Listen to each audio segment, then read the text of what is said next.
Hey everyone, welcome back to my YouTube channel. Hello aspirants, मैं हूं अलका और स्वागत करती हूं आपका अपने यूट्यूब चैनल में।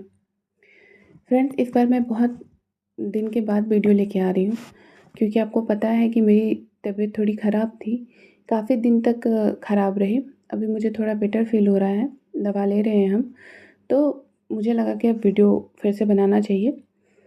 तो देखते हैं, हमने लास्ट वीडियो में हिस्ट्री एनसीईआरटी के चैप्टर 7 को आधा कंप्लीट किया था, जो है जनजातियाँ, खाना बदोश और एक जगह बसे हुए समुदाय। तो आज हम जो पिछले वीडियो में हमने कंप्लीट किया था उसको हम थोड़ा सा देख लेते हैं कि हमने कहाँ तक कंप्लीट किया था। उसके बाद हम आगे का चैप्टर कंप्लीट करेंगे और देखते चलेंगे कि यहाँ से क्या इंपॉर्टेंट है एग्ज़ाम के पॉइंट ऑफ व्यू से। बताते चलेंगे आपको, आप लोग उसको देखते चलिएगा, रिवाइज़ करते चलिएगा। एनसीईआरटी आप सभी को पता है कि हमारे एग्ज़ाम के पॉइंट ऑफ व्यू से बहुत ही इम्पोर्टेंट है। अगर हमारा बेस मजबूत होगा तभी हम आगे स्टैंडर्ड बुक को अच्छे से समझ पाएंगे। और एनसीईआरटी मैंने बिल्कुल वैसे ही ली है जैसे है, मैंने इसमें से कहीं से कोई भी लाइन वगैरह ऐसे कट नहीं किया है, एडिट नहीं किया है, जो है बिल्कुल वैसा ही है ये। और आपसे एक और रिक्वेस्ट है कि प्लीज़ वीडियो को पूरा देखिए, चैनल को लाइक करिए, शेयर करिए, सब्सक्राइब करिए। मुझे भी इन सारी चीज़ों से बहुत मोटिवेशन मिलता है। तो पढ़ते हैं अपने चैप्टर में आगे बिना ज़्यादा बात किए हुए। तो हमने चैप्टर में जनजातियाँ, खाना बदोश और एक जगह बसे हुए समुदाय में काफ़ी कुछ देख लिया था। हमने बड़े शहरों से परे जनजातीय समाज के बारे में भी पढ़ा था। फिर हमने देखा था जनजातीय लोग कौन थे। फिर हमने ये मैप भी समझा था कैसे क्या है।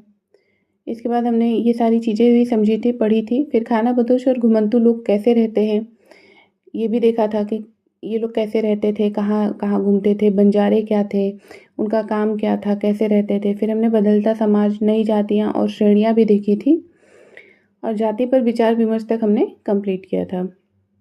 तो अब हम आगे देखेंगे।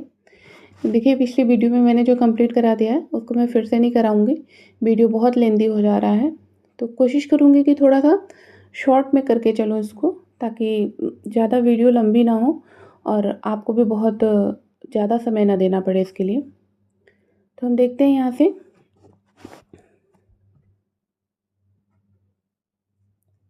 11वीं और 12वीं सदी तक आते आते क्षत्रियों के बीच नए राजपूत गोत्रों की ताकत में काफ़ी इजाफा हुआ।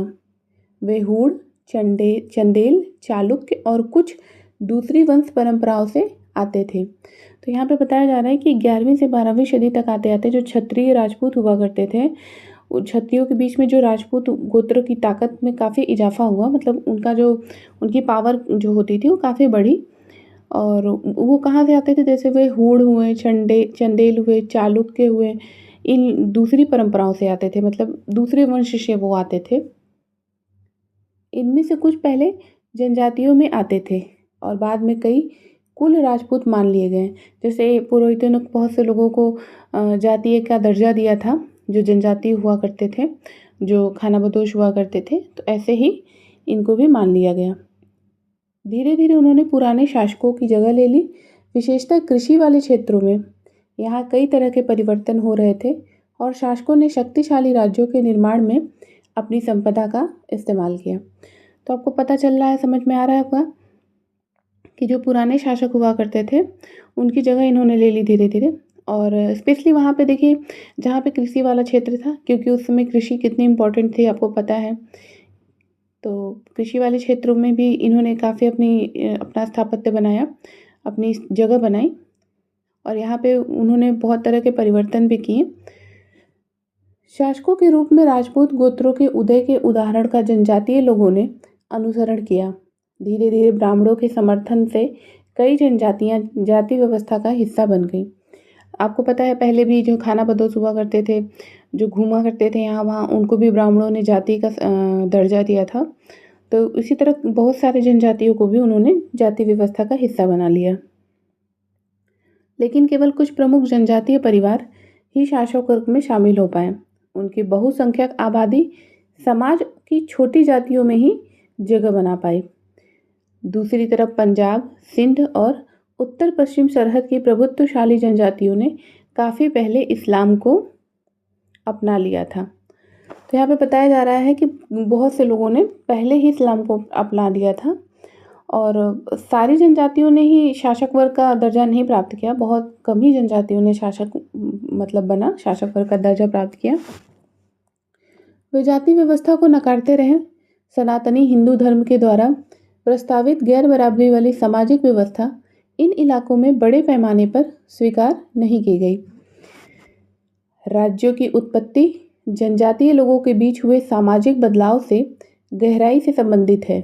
हमारे इतिहास के इस महत्वपूर्ण हिस्से के 2 उदाहरण नीचे उल्लिखित हैं। तो यहाँ पे बताया जा रहा है कि जो जनजातीय लोग हुए थे, उनके बीच में जो भी बदलाव आया था, सामाजिक बदलाव, उनको जब जाति का दर्जा दिया गया था, तो वो कितना मतलब गहराई से संबंध रखता था, उसके बारे में भी हम आगे पढ़ेंगे।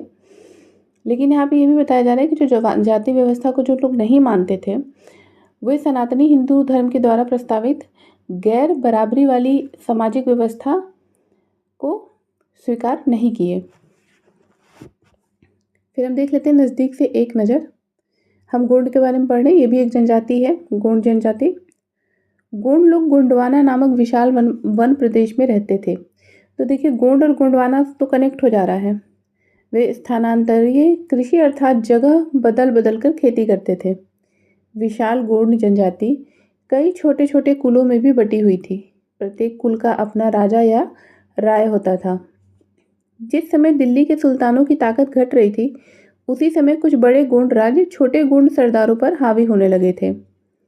अकबर के शासनकाल के एक इतिहास अकबरनामा में उल्लिखित है कि गढ़कटंगा के गोंड राज्य में 70,000 गांव थे। सोचिए कि मतलब जनजातीय लोगों का भी कितना प्रसार था उस समय, कि सिर्फ गोंड जनजाति के बारे में बताया जा रहा है कि गढ़कटंगा के गोंड राज्य में 70,000 गांव थे।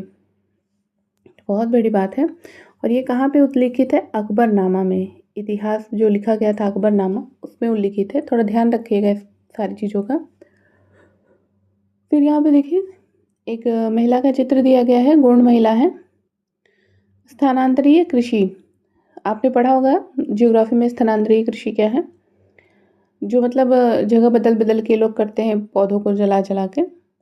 किसी वन प्रांत के पेड़ों और झाड़ियों को पहले काटा और जलाया जाता है, उसकी राख में ही फसल बो दी जाती है। जब यह ज़मीन अपनी उर्वरता खो देती है, तब ज़मीन का दूसरा टुकड़ा साफ किया जाता है और इसी तरह के फसल उगाई जाती हैं।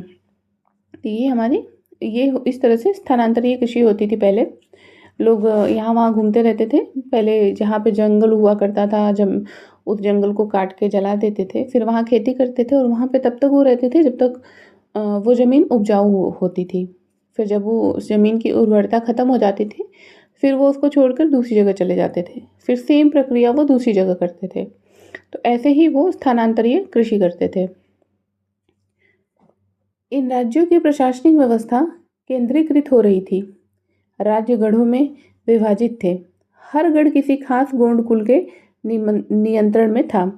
तो ये जो राज्य हुआ करते थे, जो हमने पढ़ा अभी 70,000 गांव थे राज्य में, उनका जो प्रशासनिक व्यवस्था था जैसे, वो केंद्रीकृत होने लगा।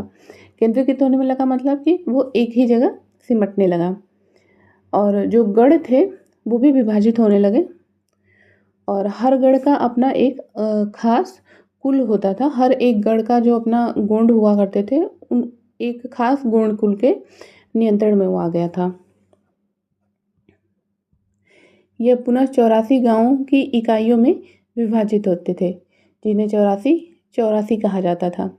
तो 84 देखिए एक शब्द है, 84 हिंदी में इसके 84 पढ़ते हैं, बहुत से लोग जानते हैं।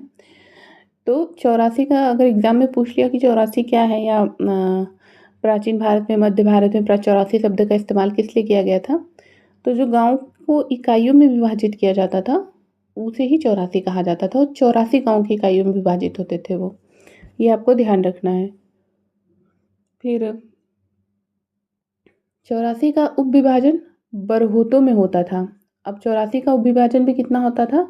बरहोतों में, जो 12-12 गाँव को मिलाकर बनते थे। तो 84 गाँव का विभाजन बरहोतों में होता था, जो उप विभाजन हुआ था, और वो 12-12 गाँव को मिलाकर बनते थे। ये चीज़ें आप थोड़ा ध्यान रखिएगा, एग्जाम में इम्पोर्टेंट हो सकता है ये। बड़े राज्यों के उदय ने गोंड समाज के चरित्र को बदल डाला। बड़े राज्य का जब उदय उदय हुआ तो उन्होंने गोंड समाज का जो चरित्र था, उनका जो भी रहन-सहन था और जो भी कुछ था, वो बदल दिया। उनका मूलतः बराबरी वाला समाज धीरे-धीरे असमान सामाजिक वर्गों में विभाजित हो गया। ब्राह्मण लोगों ने गोंड राजाओं से अनुदान में भूमि प्राप्त की और अधिक प्रभावशाली बन गए। तो जो ब्राह्मण लोग हुआ करते थे, गोंड राजाओं से, जो गोंड जनजाति हुई थी, उनमें से जो लोग भी राजा बने थे, उनसे जो है अनुदान में भूमि प्राप्त की और अधिक प्रभावशाली बन गए, जो ब्राह्मण हुआ करते थे वो। गोंड सरदारों को अब राजपूतों के रूप में मान्यता प्राप्त करने की चाहत हुई, इसलिए गढ़कटंगा के गोंड राजा अमन दास ने संग्राम शाह की उपाधि धारण की। अब इन्हें राजपूत की भी उपाधि चाहिए थी। ये राजपूत बनना चाहते थे, राजपूत के रूप में मान्यता चाहते थे। पहले तो ये जनजाति थे, गोंड जनजाति। ब्राह्मणों ने इन्हें जाति का दर्जा दिया। फिर ये धीरे धीरे शासक बने, राजा बने। अब इनके अंदर ये चाहत हुई कि हम और अधिक प्रभावशाली बनने के लिए राजपूत के रूप में आए, मतलब राजपूत के रूप में मान्यता प्राप्त करें, ताकि हमें और अधिक हम प्रभावशाली बने। तो इन्होंने खुद को ही संग्राम शाह की उपाधि दे दी। उसके पुत्र दलपत ने महोबा के चंदेल राजपूत राजा साल बाहन की पुत्री राजकुमारी दुर्गावती से विवाह किया। यहाँ पे देखिए मैप में क्या दिखाया जा रहा है, मानचित्र है गोंडवाना का, जहाँ गोंड जनजाति हुआ करती थी। ये देख सकते हैं आप, बाईरोगढ़ और ये चाउरागढ़, गोरहा, कोलंगा, मांडला, बंडोलगढ़। तो ये सारी चीज़ें मैप में आपको थोड़ा सा लोकेशन इसकी देखनी पड़ेगी। आप इसके लोकेशन को थोड़ा ध्यान रखिएगा, एग्जाम में मैप से भी ऐसे रिलेटेड सवाल आते हैं। फिर हम आगे बढ़ते हैं। दलपत की मृत्यु कम उम्र में ही हो गई।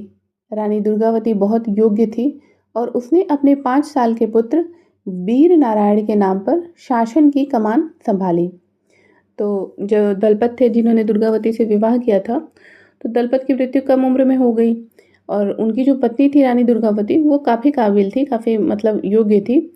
तो उन्होंने क्या किया था कि अब उनका 5 साल का पुत्र था, उस पुत्र के नाम पे इन्होंने शासन संभाला, कमान संभाली। मतलब राजा के नाम पे उनका 5 साल का पुत्र ही था, पर काम जो है ये करती थी।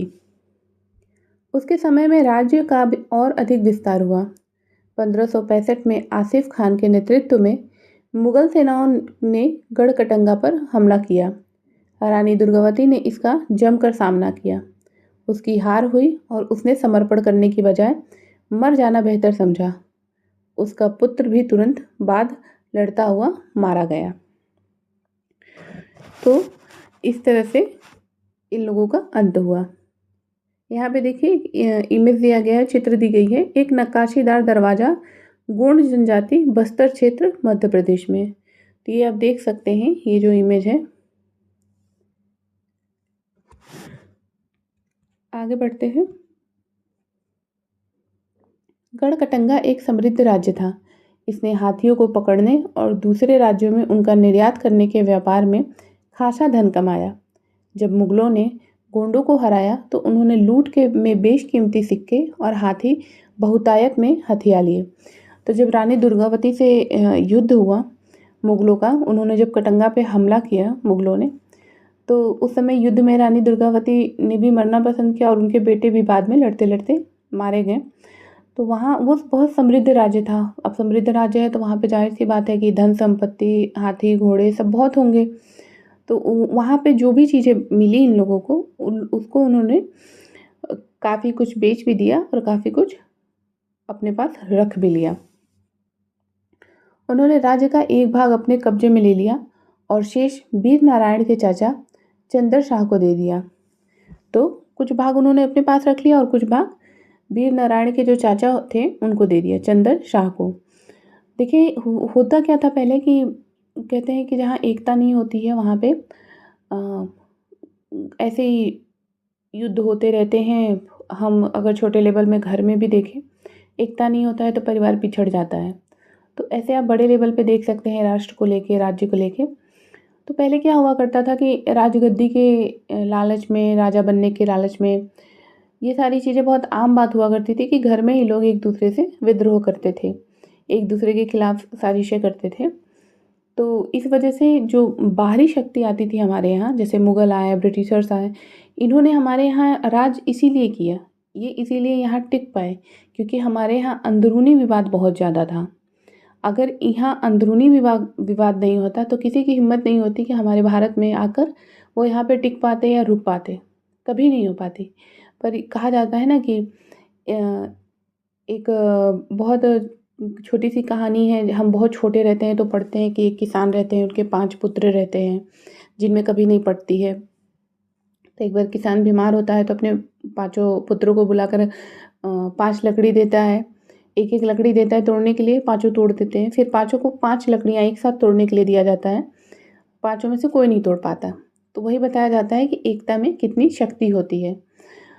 तो समझने की बात है, अगर हमारे यहाँ भी एकता इसी तरह रही होती, तो कोई भी आके हमारे यहाँ इस तरह से शासन नहीं कर पाता और ना ही दूसरों का साथ देके अपने ही घर में ये सारी चीज़ें होती। खैर कोई बात नहीं, हम बढ़ते हैं आगे। गढ़कटंगा के पतन के बावजूद गोंड राज्य कुछ समय तक चलता रहा, लेकिन वे काफ़ी कमज़ोर हो गए और बाद में अधिक शक्तिशाली बुंदेलों और मराठों के खिलाफ उनके संघर्ष असफल रहे।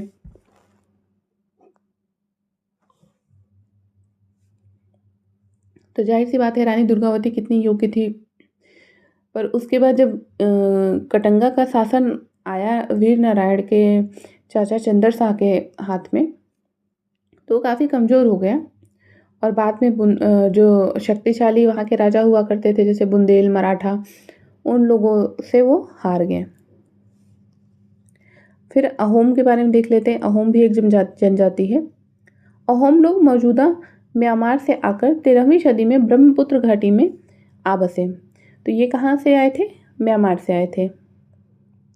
उन्होंने भूस्वामी लोगों की पुरानी राजनीतिक व्यवस्था का दमन करके नए राज्य की स्थापना की। तो जो भुइयाँ हुआ करते थे, जो भूस्वामी लोग हुआ करते थे, उनकी जो व्यवस्था थी राजनीतिक, उसको ख़त्म किया और वहाँ पे नए राज्य की स्थापना की। 16वीं सदी के दौरान उन्होंने चूटियों 1523 और कोच हाजो 1581 के राज्यों को अपने राज्य में मिला लिया। तो सोचिए, वो आए अहोम म्यांमार से, ब्रह्मपुत्र की जो घाटी थी वहाँ पे रुके और उन्होंने फिर धीरे-धीरे अपने राज्य में मिलाना शुरू किया। पहले चूटियों को 1523 में, फिर कोच होजो को 1581 में। उन्होंने कई अन्य जनजातियों को भी अधीन कर लिया। अहोमों ने एक बड़ा राज्य बनाया और इसके लिए 1530 के दशक में ही इतने वर्षों पहले आग्नेय अस्त्रों का इस्तेमाल किया। तो सोचिए कि उन्होंने पहले जनजातियों को अपने अधीन किया अहोमों ने और फिर एक बहुत बड़ा राज्य बनाया और सोचिए कि 1530 में ही उन्होंने आग्नेय अस्त्रों का इस्तेमाल किया था। मतलब उनके पास ऐसा फार्मूला भी था। 1660 तक आते-आते वे उच्च स्तरीय बारूद और तोपों का निर्माण करने में सक्षम हो गए।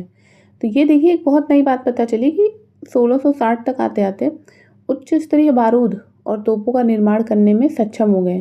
तो यहाँ पे अहोम की बात की जा रही है। तो अगर एग्ज़ाम में पूछा जाए कि उन्होंने 1530 में भी आग्नेयास्त्रों का इस्तेमाल किया था, तो आप अगर एग्ज़ाम में पूछा जाए कि 1530 या 1600 के आसपास या मतलब 14वीं 15वीं शताब्दी के आसपास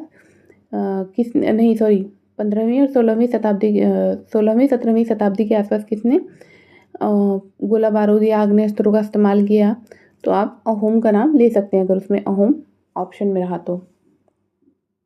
लेकिन अहोम लोगों को दक्षिण पश्चिम से कई आक्रमणों का सामना करना पड़ा। 1662 में मीर जुमला के नेतृत्व में मुगलों ने अहोम राज्य पर हमला किया। बहादुरी से सामना करने के बावजूद अहोम लोगों की पराजय हुई, लेकिन उस क्षेत्र पर मुगलों का प्रत्यक्ष नियंत्रण ज़्यादा समय तक बना नहीं रहा। तो मुगलों से तो हार गए अहोम, पर बहुत ज़्यादा तक उस राज्य पर, अहोम के राज्य पर मुगल रह नहीं पाए। अहोम राज्य बेगार पर निर्भर था। राज्य के लिए जिन लोगों से जबरन काम लिया जाता था वे पाइक कहलाते थे। यहाँ पे देखिए एक नया शब्द आया, पाइक। तो पाइक क्या है? अहोम राज्य में बेगार पर अहोम राज्य में जो बेगार हुआ करते थे, जिनसे जबरन काम कराया जाता था, उन्हें पाइक कहते थे। ये आपको ध्यान रखना है। अहोम राज्य में एक जनगणना की गई थी। प्रत्येक गांव को अपनी बारी आने पर निश्चित संख्या में पाइक भेजने होते थे। तो यहाँ पे जनगणना हुई थी अहोम में। तो वहाँ पे क्या होता था कि जो गांव हुआ करते थे, वहाँ से सीक्वेंस में उनकी बारी हुआ करती थी। जब जिसकी बारी होती थी वो अपने यहाँ से पाइक भेजते थे। मतलब जबरन काम कराने के लिए बेगार लोगों को भेजा जाता था कि वो जाके वहाँ पे काम करें। इसके लिए जनगणना के बाद सघन आबादी वाले इलाकों से कम आबादी वाले इलाकों में लोगों को स्थानांतरित किया गया था। तो जहाँ पे आबादी ज़्यादा थी, वहाँ से लोगों को वहाँ स्थानांतरित किया गया जहाँ पे आबादी कम थी। अब ये जो पूर्वी भारत की जनजाति हैं, उनके बारे में बताया जा रहा है। तो आप यहाँ देख सकते हैं जो हमारा पूर्वी इलाका है, अरुणाचल प्रदेश हो गया, बाकी इधर अरुणाचल प्रदेश, असम, मेघालय, मिजोरम, नागालैंड, ये सारी चीज़ें। तो यहाँ पे देखिए गारो, खासी, जैंतिया, 3 जनजाति इधर हो गई। फिर इधर कचारिया, फिर नागा जनजाति हो गई, मिरीस हो गई, चुटिया, डफलास, अहोम, ये है अहोम जनजाति। तो ये सारी जनजातियाँ इधर हमारी, और ये रही कोच, हाजा जो हमने पढ़ा अभी। तो ये सारी जनजातियाँ इधर हमारी पूर्वी भारत की हैं। तो आप ध्यान रखिएगा कि पूर्वी भारत में कौन कौन सी जनजातियाँ हैं। इस एक मैप में ही आपको काफ़ी कुछ पता चलेगा। ये हमारे रिवीजन के लिए भी बहुत सही है कि जैसे आपने पढ़ लिया, फिर आपने देखा, इतने ही दूर के मैप को देखा, तो आपको काफ़ी सारी जनजातियों के बारे में यहाँ से पता चल जाएगा। देखिए, एनसीईआरटी हम अपना बेस मजबूत करने के लिए पढ़ रहे हैं। हमको इस पे पीएचडी नहीं करनी है, इसलिए हम बस आपको इम्पोर्टेंट चीज़ें ही बताते चलेंगे। हमारा मेन टारगेट है एग्ज़ाम क्लियर करना, ना कि इसमें पीएचडी हासिल करना। फिर आगे देखते हैं। इस प्रकार अहोम कुल टूट गए। 17वीं शताब्दी का पूर्वार्ध पूरा होते होते प्रशासन खासा केंद्रीकृत हो चुका था। तो हमने देखा कि गोंड जनजाति जो थी उनका वो कैसे ख़त्म हुई, और फिर अहोम जो जनजाति थी वो कैसे ख़त्म हुई।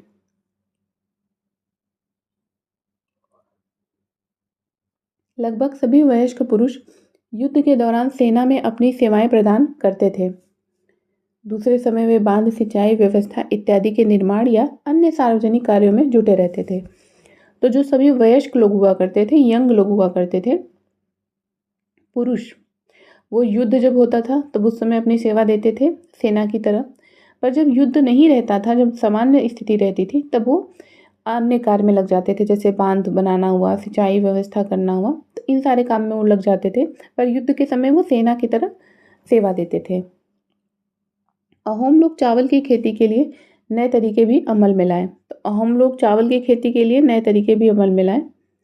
अहोम समाज कुलों में विभाजित था, जिन्हें खेल कहा जाता था।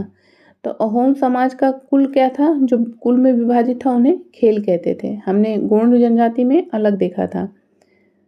वहाँ दस्तकारों की बहुत कम जातियाँ थी, इसलिए अहोम क्षेत्र में दस्तकार निकटवर्ती क्षेत्रों से आए थे। एक खेल के नियंत्रण में प्रायः कई गांव होते थे। तो एक खेल के नियंत्रण में मतलब जो कुल में विभाजित होता था खेल, उसके नियंत्रण में भी कई गांव होते थे। किसान को अपने ग्राम समुदाय के द्वारा जमीन दी जाती थी।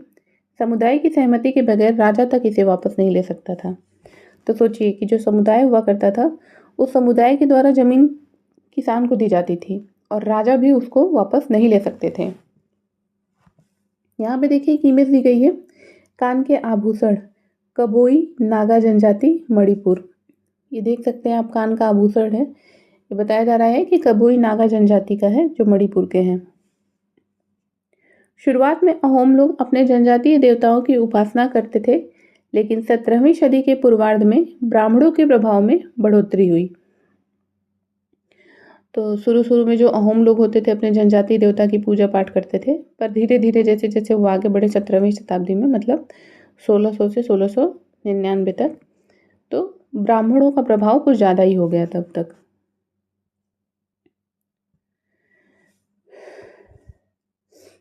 मंदिरों और ब्राह्मणों को राजा के द्वारा भूमि अनुदान में दी गई।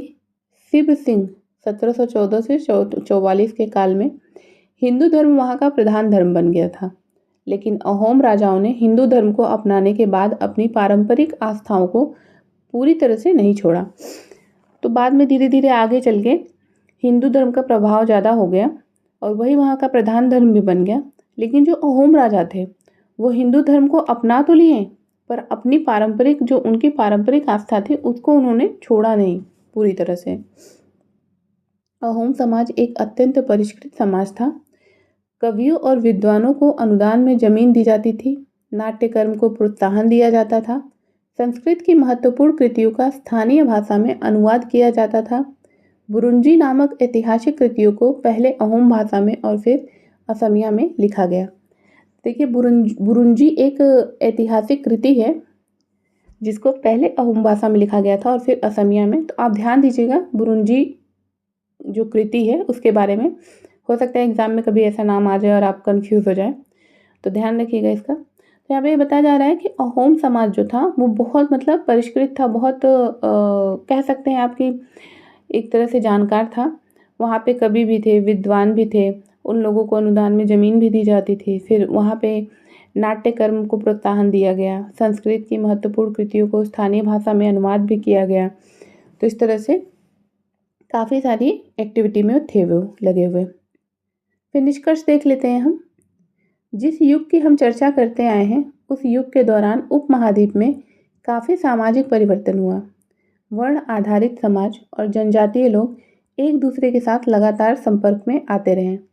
तो जाहिर सी बात है कि वर्ण आधारित समाज जो था और जनजातीय लोग थे एक दूसरे के संपर्क में आएंगे ही, क्योंकि जनजातीय लोग भी बाद में जातीय दर्जा पाए, उनका भी जातीय धर्म निर्धारित हुआ। इस आदान प्रदान ने दोनों तरह की समाजों में अनुकूलन और बदलाव की प्रक्रिया चलाई। तो जब दो तरह के लोग मिलते हैं तो जाहिर सी बात है कि एक दूसरे के गुण अपनाते हैं। अब जो वर्ण आधारित समाज था और जो जनजातीय लोग थे, जब वो एक दूसरे से मिले तो एक दूसरे का जो रहन सहन है, एक दूसरे की जो आस्था है, हर एक चीज़ को अपनाते हैं। बहुत सी विभिन्न प्रकार की जनजातियाँ थी और उन्होंने विभिन्न प्रकार की जीविकाएं अपनाई। कालांतर में उसमें से कई जाति आधारित समाज में शामिल हो गई, लेकिन कईयों ने जाति व्यवस्था और सनातनी हिंदू धर्म दोनों को ही नकार दिया। तो बहुत से लोग थे ऐसे जो जाति आधारित समाज में शामिल हो गए और राजा भी बने, शासक भी बने, पर बहुत से लोग थे जिन्होंने जाति व्यवस्था को बिल्कुल मना ही कर दिया। उन्होंने उसको स्वीकार ही नहीं किया, चाहे वो सनातनी हिंदू धर्म भी हो, दोनों को उन्होंने नकार दिया। कुछ जनजातियों ने सुसंगठित प्रशासनिक व्यवस्था वाले विस्तृत राज्यों की स्थापना की। तो कुछ जनजाति थे वो सुसंगठित मतलब एक अच्छी सी प्रशासनिक व्यवस्था बनाई, ऐसे राज्य की स्थापना की। इस तरह वे राजनीतिक रूप से ताकतवर हो गए। इसने उन्हें बृहत्तर और अधिक जटिल राज्यों और साम्राज्यों के साथ संघर्ष की स्थिति में ला खड़ा किया। तो जो लोग तो भाई अपना लिए उनके लिए तो ठीक है, पर जो लोग नहीं अपना पाए या फिर जिन्होंने एक बहुत ही अच्छी ताकतवर प्रशासनिक राज्य की स्थापना की, वो क्या हुए कि ज़्यादा ताकतवर हो गए राजनीतिक रूप से और फिर धीरे धीरे चीज़ें और जटिल होती गई और संघर्ष की स्थिति बढ़ती गई। तो इस तरह से रहा जनजातीय लोगों का जो भी प्रक्रिया थी पूरी इस तरह से रही उसकी। आशा करती हूँ कि आपको समझ में आया होगा। अब हम मंगोल देख लेते हैं।